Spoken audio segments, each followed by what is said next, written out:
8 warning signs before the final year of life.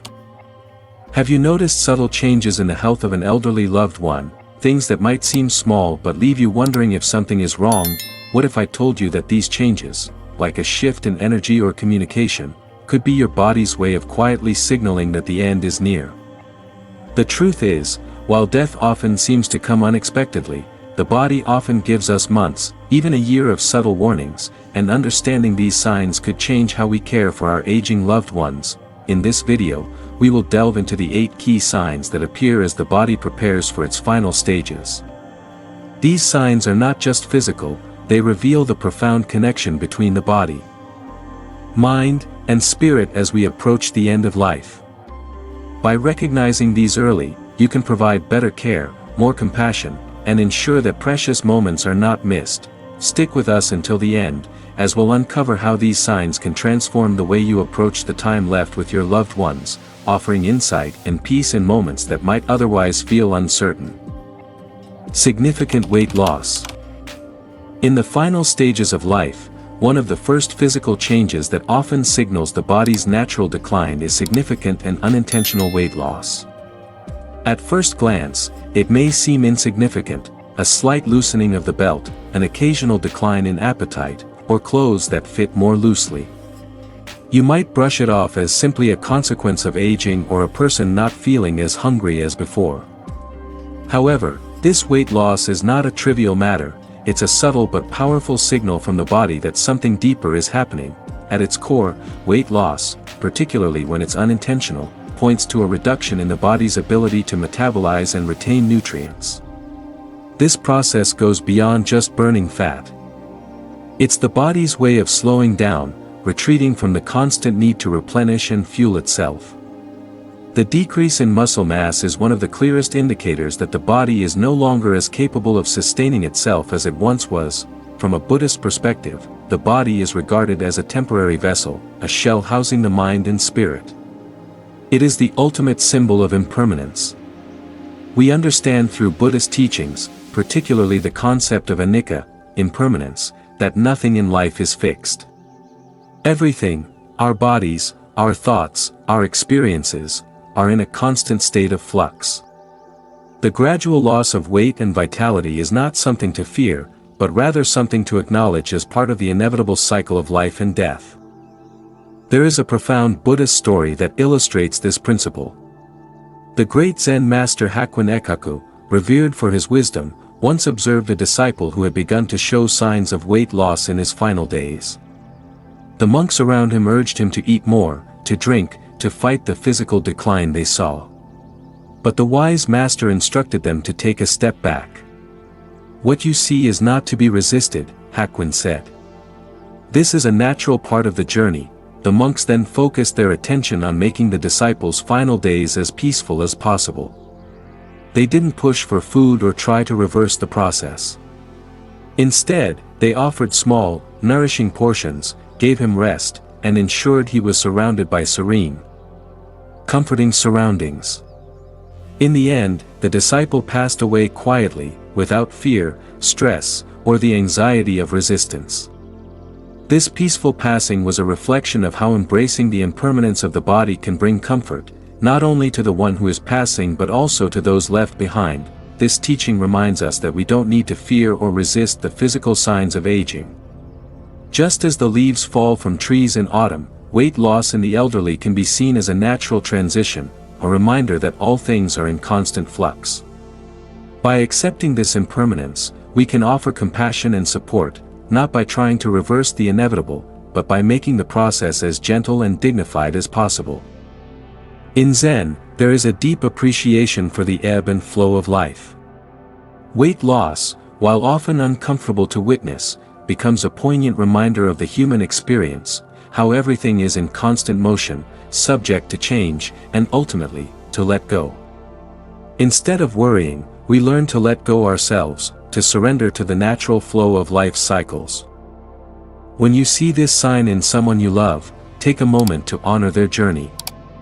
Understand that their body is no longer focused on accumulating, but rather is letting go, allowing space for peace to enter. This is the essence of the impermanence that Buddha so often spoke of. By accepting this process, we can also learn to embrace the inevitable changes in our own lives with grace and wisdom. Extreme fatigue and weakness. Fatigue. True, profound, bone-deep exhaustion that doesn't fade no matter how much rest is taken. This is one of the most telling signs that the body is nearing its end. This is not the simple tiredness that follows a long day's work, it's the kind of weariness that settles in the soul, a quiet exhaustion that seeps into every part of existence. For the elderly, this fatigue is often so overwhelming that even simple tasks, sitting up in bed, walking a few steps, engaging in a conversation, become monumental efforts. It's as if the body, in its final stages, is withdrawing all its energy from the superficial motions of life, reserving it only for the most essential, life-sustaining functions. This kind of exhaustion is not an inevitable part of aging, it's a sign that the body's systems are shutting down, one by one, slowing their output as they prepare for the final transition. While we often think of fatigue as something that can be corrected with rest or a change of pace, in these circumstances, it is far more profound. The body is no longer fueled by the same vitality it once was, and it's only a matter of time before the last reserves are spent. This fatigue, however, offers us an invitation, a lesson in one of Zen Buddhism's most central teachings, non-attachment. In Zen, non-attachment is about releasing the need for constant striving, the endless pursuit of doing, achieving, and moving. It's a profound letting go, not just of external things, but of the internal pressures we place on ourselves to always keep going. When an elderly person succumbs to this deep, all-encompassing fatigue, it's a powerful reminder for us to let go of that same drive. To rest. To allow the stillness to wash over us. I recall an elderly friend of mine, a woman who had once been a force of nature, full of energy, sharp-witted, and always on the go. In her later years, she began to slow down. At first, she simply took longer naps, but soon, it was clear that she was withdrawing from much of what she once loved. Simple activities, like reading her favorite books or having a conversation, became too much for her. Her children, understandably concerned, encouraged her to get up, to move, to try harder. They thought her tiredness was something to be overcome, a hurdle to push through. But I remember explaining to them that her increasing need to rest wasn't a sign of weakness, rather, it was her body's way of making peace with its own inevitable end. She was not being lazy, she was practicing the art of surrender, a fundamental Zen lesson. She was choosing to rest, to conserve her energy for what truly mattered, and perhaps even to prepare herself for the ultimate transition. The family eventually understood. They saw that her fatigue was not a problem to be solved, but a natural part of her journey. And in their acceptance of this, they provided her with the greatest gift they could offer, peace. Historically, many great spiritual figures have faced this same exhaustion in their final years, and rather than fighting it, they embraced it. The famous philosopher and spiritual teacher, Socrates, is a classic example. As he neared the end of his life, condemned to death, he famously chose to drink the hemlock without resistance. He understood that death was a natural transition, and in his final moments, he was not agitated, but calm and composed. He embraced the exhaustion, the letting go, and the peace that came with it.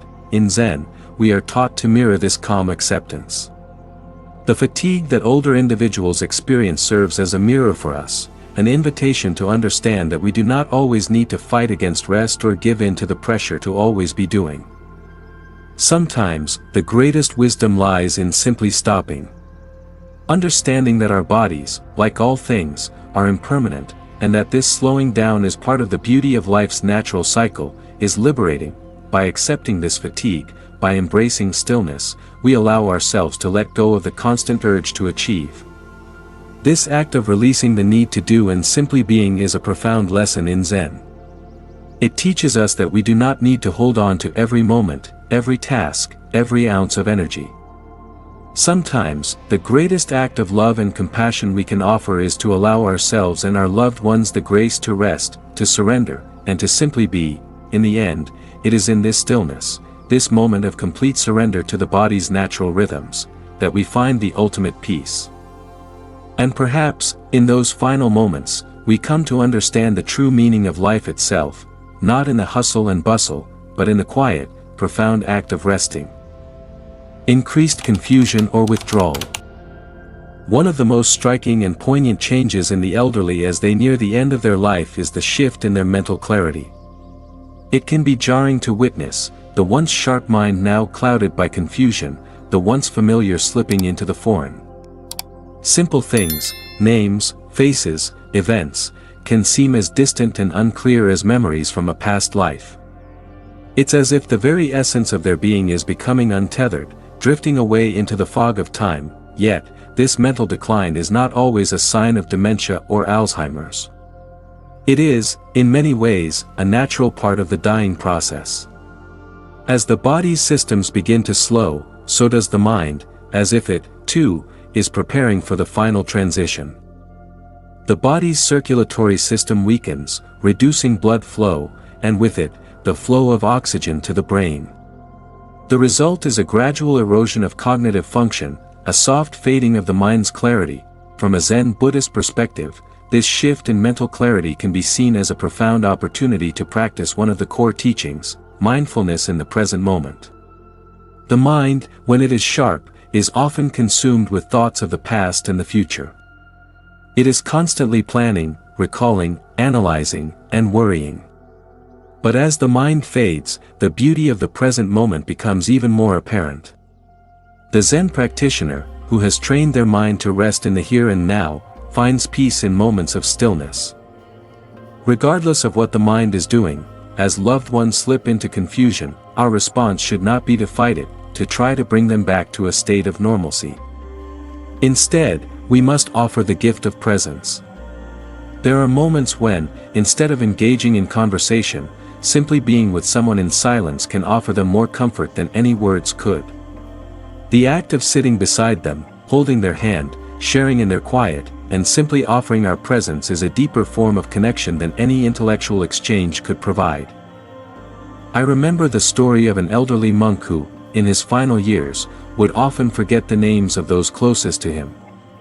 His disciples, who had spent decades in his presence, noticed the change. At first, they tried to remind him of the names, attempting to help him reconnect with the reality he once knew. But over time, they realized that their teacher's mind was slipping, and rather than fighting it, they chose to adapt. One day, as the monk's confusion deepened, the younger monk stopped trying to correct him. Instead, they sat with him in silence. They meditated together, their presence speaking louder than words ever could. They didn't need to remind him of who they were, because in that stillness, they were all simply one, part of the same moment, experiencing peace together. The monk, in his confusion, would sometimes smile as he sat in silence, a calmness in his eyes that transcended memory. He may not have remembered their names, but he remembered how to be at peace, how to rest in the present. This is a lesson in letting go, in releasing our attachment to what should be and embracing what is. In the face of mental decline, we often feel a sense of urgency, as though we must correct the confusion, bring clarity back. But the Zen teachings urge us to understand that mental confusion is not something to be fixed, it's something to be accepted. It is part of the natural flow of life. In those moments of disorientation, the most compassionate thing we can do is simply be present, offering our comfort not through words, but through our unspoken presence. Throughout history, there are countless examples of great spiritual figures who have dealt with confusion in their final years. The Buddha himself, in his later years, was asked by his disciples about the nature of life and death. His response was simple: all things are impermanent. Even the clarity of the mind fades with time. He encouraged his followers not to cling to mental faculties, but to embrace the peace. Similarly, the great Chinese philosopher Laozi, in his final days, is said to have withdrawn from the world entirely. He became increasingly quiet, reflective, and introspective. In his withdrawal, he demonstrated that true wisdom does not come from the ability to remember everything or to constantly engage with the world, it comes from the ability to be at peace with whatever is happening in the present moment. So, when we witness confusion or withdrawal in our elderly loved ones, we are called not to intervene with force, but to embrace them with gentle understanding. We offer them our presence, our stillness, and through that, we help them navigate the transition with dignity and peace. For, as Zen teaches us, it is not in holding on to what was, but in letting go, that we find true peace, both for them and for ourselves. Frequent infections and slow healing.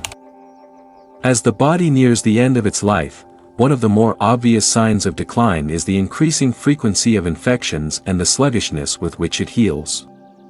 A body that once responded swiftly to illness now struggles to ward off even the most trivial of pathogens.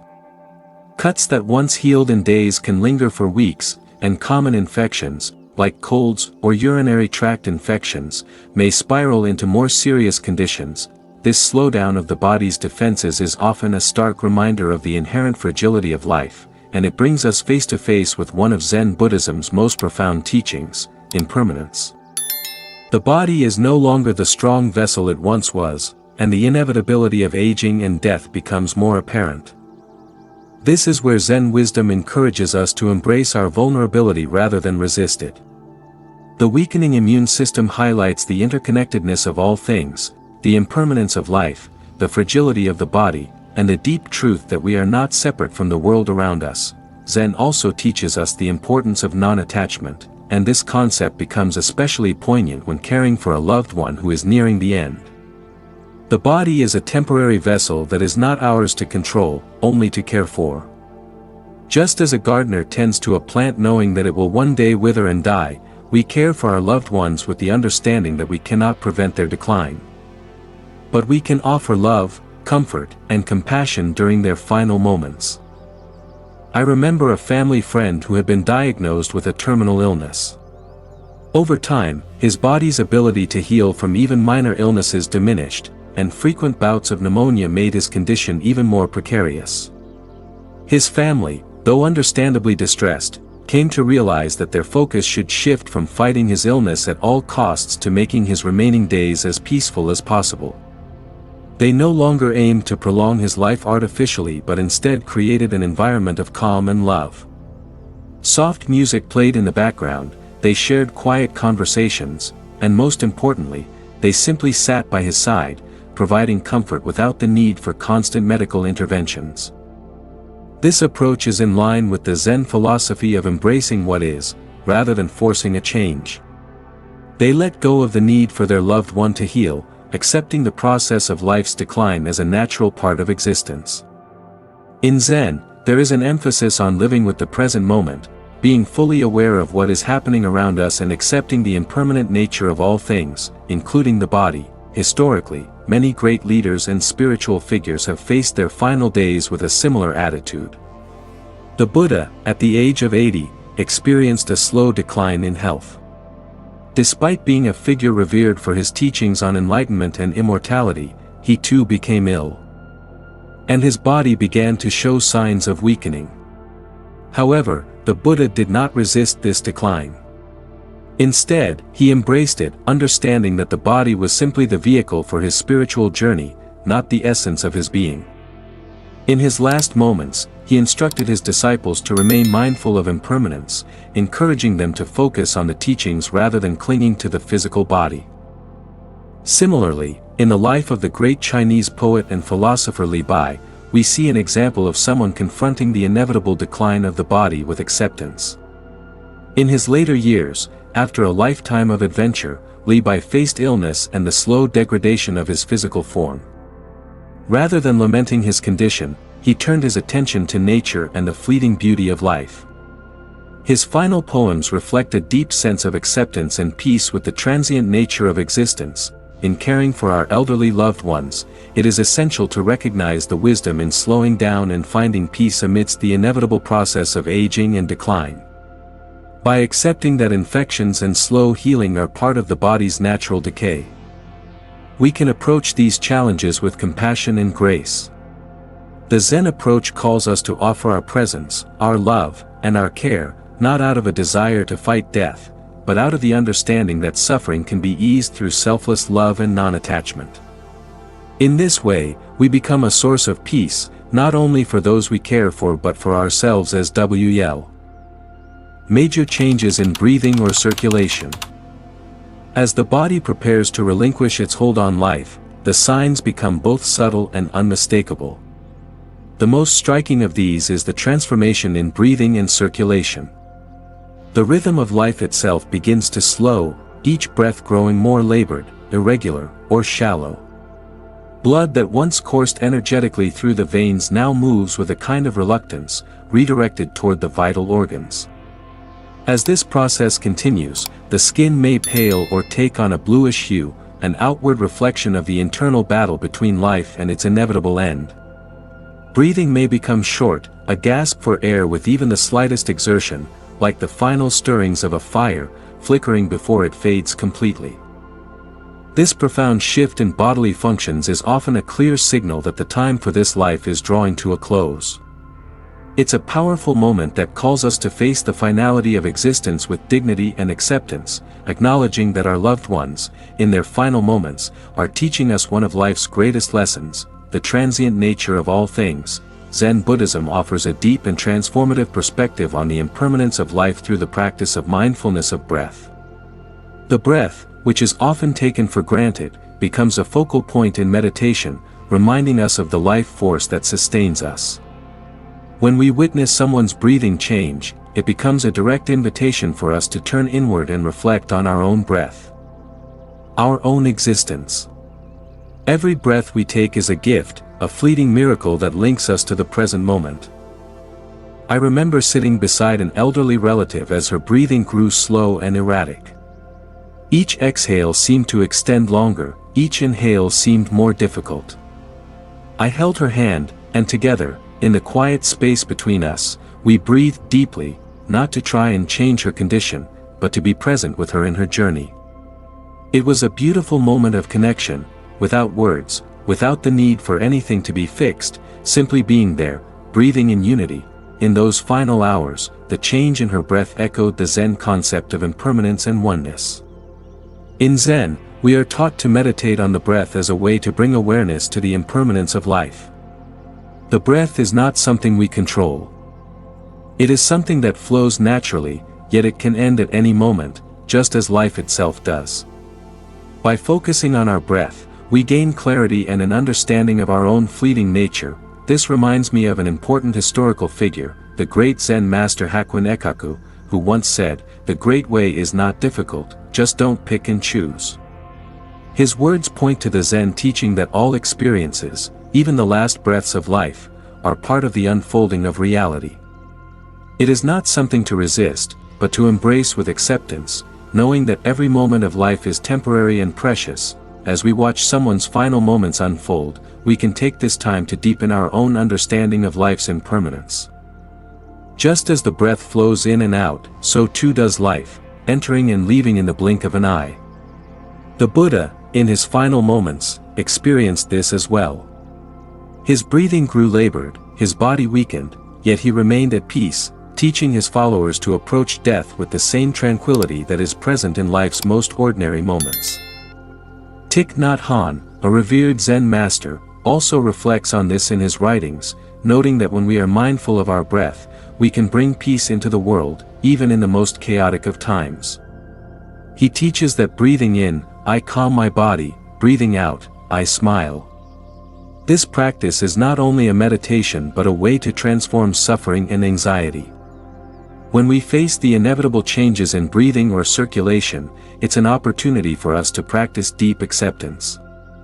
It's a chance to reflect on how precious life is and how every breath, every moment, is a rare and unrepeatable experience. The final moments, when breathing slows and the body retreats from the world, are not something to be feared. Instead, they are a profound opportunity for growth, for witnessing the beauty of impermanence, and for finding peace in the knowledge that all things must end.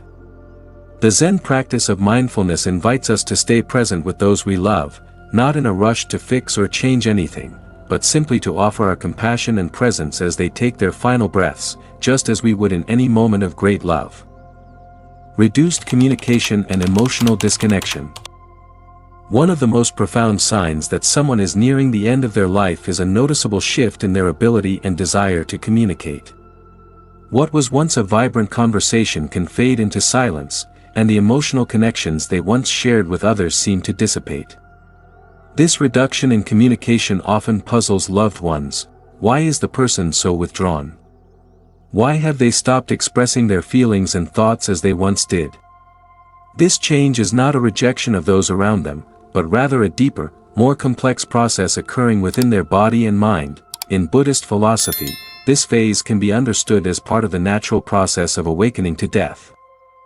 When we speak of awakening in Buddhism, we refer to the profound realization that everything in this world is transient, impermanent, and ultimately, we must all face the inevitable end. As the body decays, the mind too begins to detach from the illusions of the physical world. We often hear of Zen masters, especially in their final years, who would retreat into silence, withdrawing from worldly distractions to prepare for their journey into death. They understood that true liberation lies not in outward expressions, but in inner stillness and peace. The elderly person's retreat into silence can be seen as a deep form of meditation, a space where they are no longer attached to the noise of life. They are not withdrawing from their family or loved ones, but rather allowing themselves the mental and emotional space to come to terms with the inevitable. This emotional disconnection is often misunderstood as neglect or apathy. However, it is simply a part of their spiritual process of letting go, releasing their attachment to the transient world. Consider the example of Zen master Ryokan, who spent the later years of his life in serene isolation, choosing not to engage in much conversation.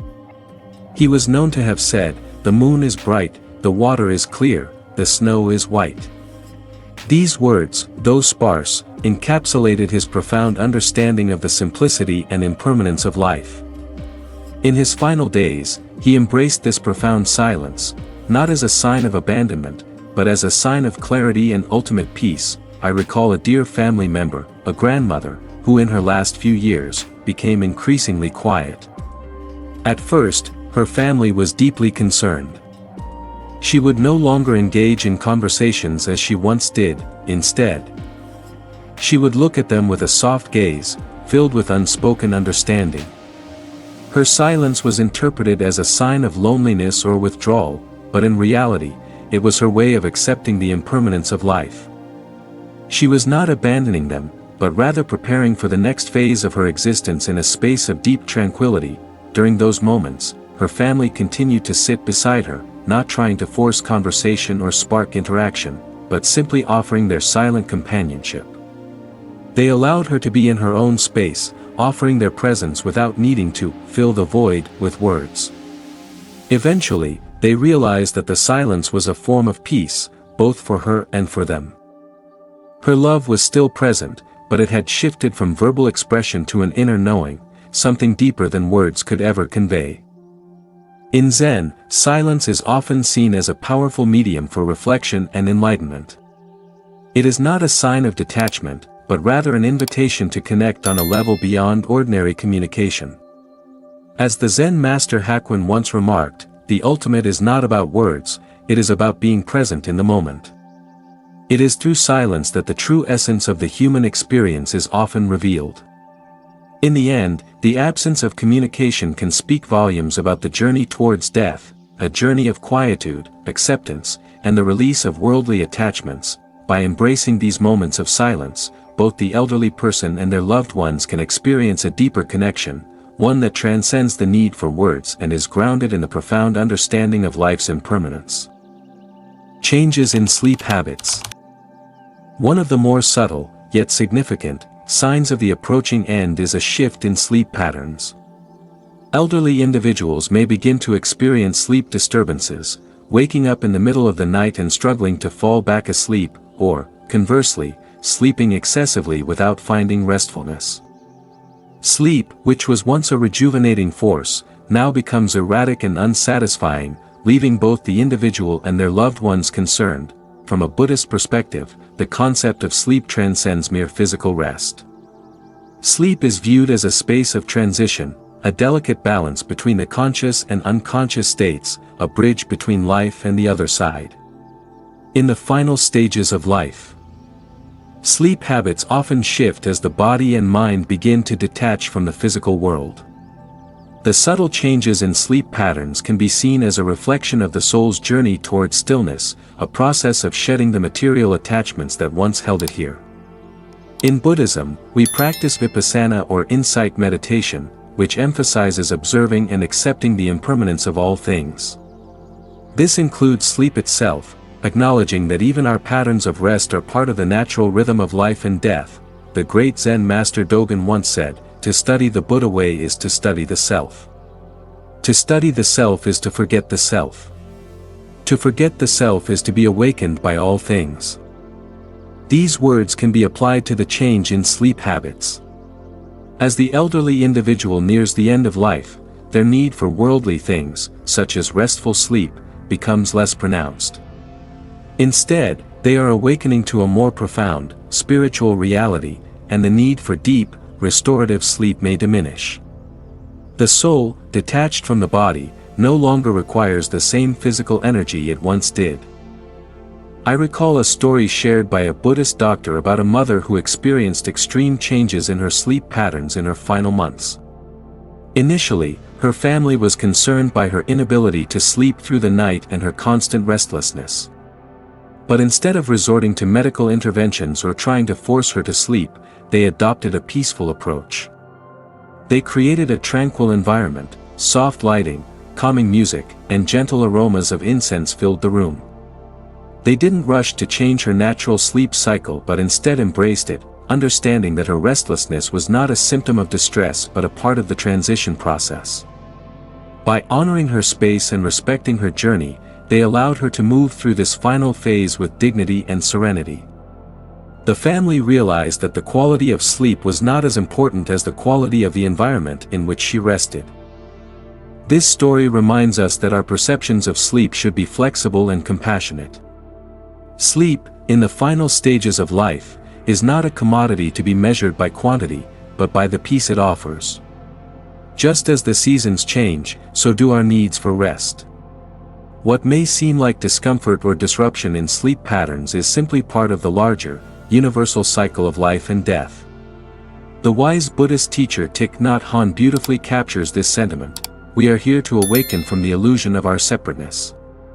In the quietude of disturbed sleep, we can find a deep connection to the ultimate reality that transcends time and space. The restless sleep of an elderly person is not to be feared, but rather embraced as part of the sacred process of letting go.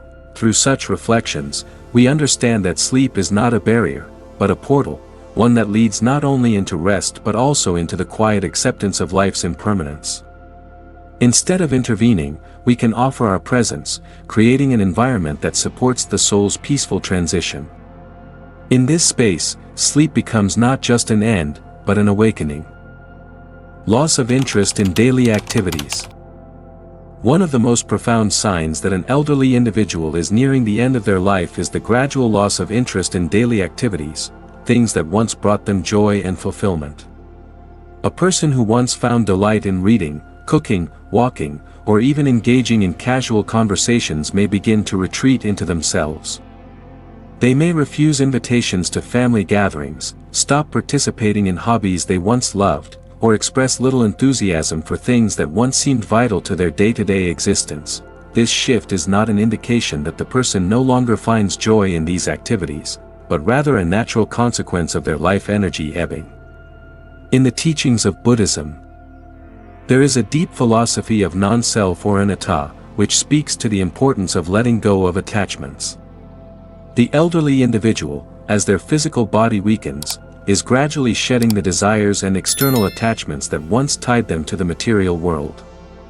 As they disengage from their previous routines, it is not a sign of apathy, but rather a profound spiritual shift, a surrender to the impermanence of life. In the practice of Zen Buddhism, detachment is viewed as a key part of spiritual liberation. As one moves closer to the end of their life, the need to engage with the physical world diminishes. The individual begins to withdraw from worldly distractions and instead turns inward, seeking peace, acceptance, and connection with the present moment.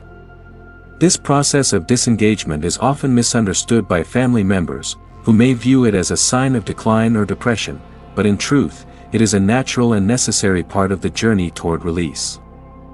Take, for instance, the famous story of Nagarjuna, a revered Buddhist philosopher.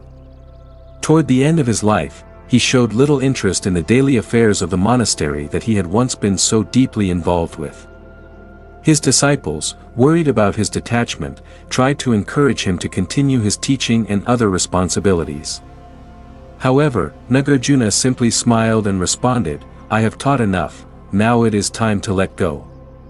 His calm acceptance of death and the letting go of his former attachments was a profound demonstration of wisdom and peace. His example teaches us that disengaging from worldly activities is not a form of loss, but rather a form of liberation, a spiritual readiness to enter a new realm of existence. I recall a time when I visited my aunt, a woman who had always been full of life and energy, particularly passionate about gardening. She could spend hours tending to her plants, nurturing them with the love of a mother tending to her children. However, in her final months, she began to lose interest in the garden that had once been her sanctuary. She no longer took pleasure in planting new flowers, or even in pruning the old ones. At first, the family worried. "Is she feeling ill? Why doesn't she care anymore?" they asked. But when we gently asked her about her gardening, she simply smiled and said, "I've tended to enough plants already. It's time to rest." This was not an act of indifference, but a peaceful acceptance of the natural process of letting go. It was a moment of non-attachment. She was no longer bound by the need to engage in earthly tasks. She had reached a place of acceptance where the simple act of resting, of being still, was enough. In the Buddhist tradition, this moment of release is seen as a return to a state of peace, where one's true nature, the soul, is allowed to shine through, free from the weight of worldly attachments. This teaches us a valuable lesson. The loss of interest in daily activities, especially for those who have been lifelong enthusiasts, is often misunderstood as a negative sign. In reality, it is part of the journey toward nirvana, the ultimate release from all attachments and suffering. The individual is not simply withdrawing, they are preparing to move beyond this world, focusing on their inner peace, and quietly awaiting the inevitable transition. As family members, it is essential for us to respect this process, recognizing that their desire for silence, rest, and stillness is not a sign of decline, but rather a manifestation of their spiritual readiness. Imagine standing beside a loved one, knowing that every sign, every change, is a beautiful reminder of the precious time left. Instead of feeling fear or sadness, you embrace the opportunity to offer them peace, love, and dignity. Now, it's your turn to take action. Don't wait for these signs to catch you off guard. Today, recognize the subtle shifts, offer a moment of stillness, and be fully present for your loved ones. Whether it's offering a listening ear, creating a peaceful environment, or simply holding their hand, these small acts of kindness can make all the difference in their final days. We are building a community of compassionate caregivers and mindful individuals. Join us by subscribing and sharing your own experiences in the comments below. Together, we can learn to embrace life's impermanence and transform how we care for our loved ones. Cherish each moment, honor each sign, and give your love fully. Life is fleeting, let's make it meaningful, together.